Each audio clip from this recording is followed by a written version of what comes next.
Hello and welcome to Interactive Science Notebooks. I'm Samantha Bradbury and I'm going to be your narrator for this part of the facilitated learning for ISNs in the science classroom.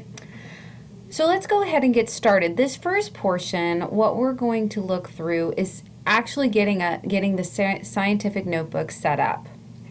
Some norms that you want to keep in mind as your facilitators work through the information are as follows, and they may have some additional instructions for you, so you can pause the video here and take care of those things.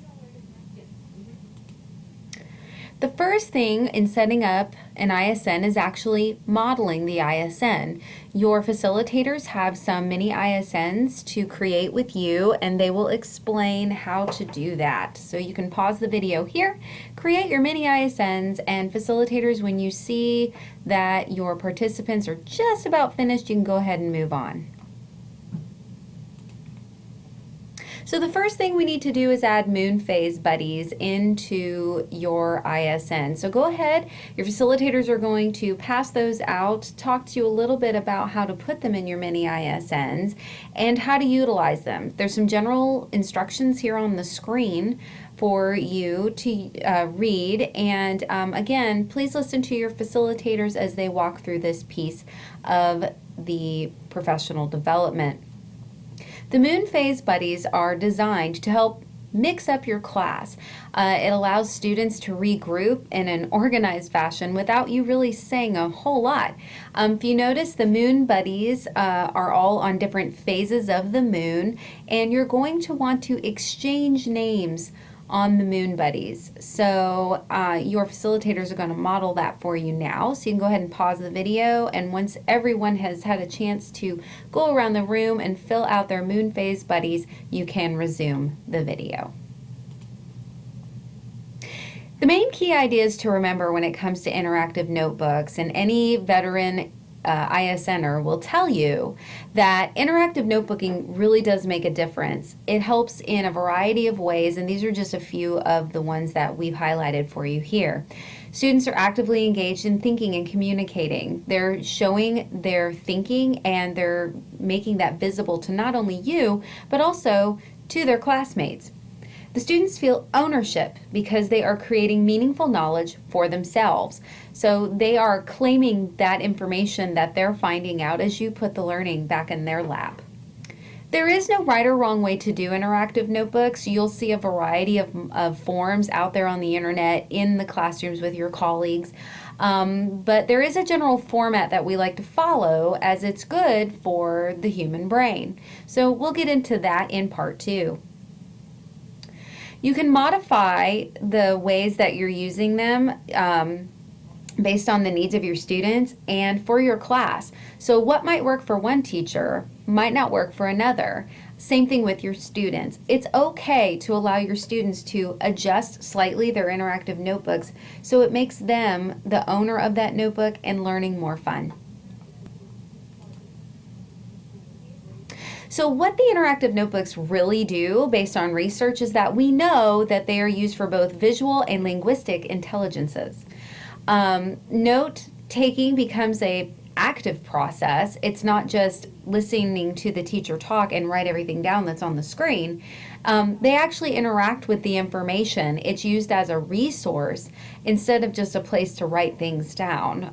They need to be encouraged to go back and use their notes, much like probably what you're doing now. Where did you write that down at? And what page might that be on? The interactive notebooks help students organize their information so they can systematically find things that they need during your lessons.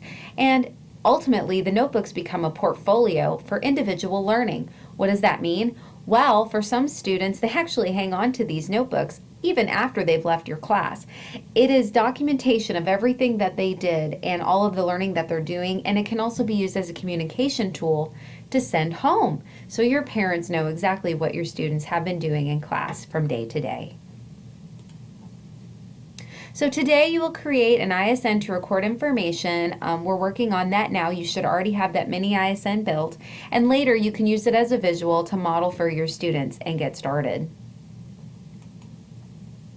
Some components of interactive notebooks might include a cover page, a title page, an author page, and a table of contents, and I'll go through that here. The cover page is usually made up of things that the student has added to the journal. Remember that these are supposed to encourage ownership, so you're going to want your students to make it their own. You can give them magazines or have them bring things in from home, have them draw, color, whatever you have available to you. Don't make this a difficult task, but make it interesting for the student and so they know that that notebook is theirs. The title page is usually the first page just inside the cover page. In this case, we've called it My Big Fat Science Journal. You may call it just My Awesome Science Journal, My Jazzy Science Journal. Let the student decide what's on the title page. This allows them to identify their own personal journal, as times they do get mixed up. This is the time for students to be creative and have fun with their title pages. If you want to, go ahead, facilitators, you can pause the video here and actually have your participants create that title page. You can have them also work on the cover page or put sticky notes on the cover page of ideas that they might have to have their students create a cover page. What would they like to see? You can pause the video now.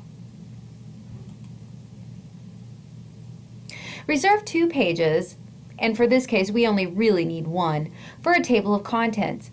That table of contents can look similar to the one we have here. Your facilitators may have provided you with a copy, but if not, that's okay. Just go ahead and sketch a really quick table of contents on the first right-hand side page that you come to. Go ahead and take a moment now and pause the video here while participants create their table of contents. This is another example of a table of contents. If you teach the littles, you might want to provide them with a copy, just so it takes less time for them to draw out those lines.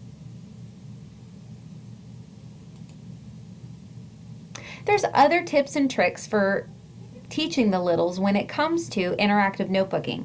You can create a class journal where it's a big notebook that you fill in together. Students can contribute by finding pictures and telling you what to record. Responding to student information, their output, is important when you're trying to create ownership for these big blank books. Just a suggestion, but not necessary.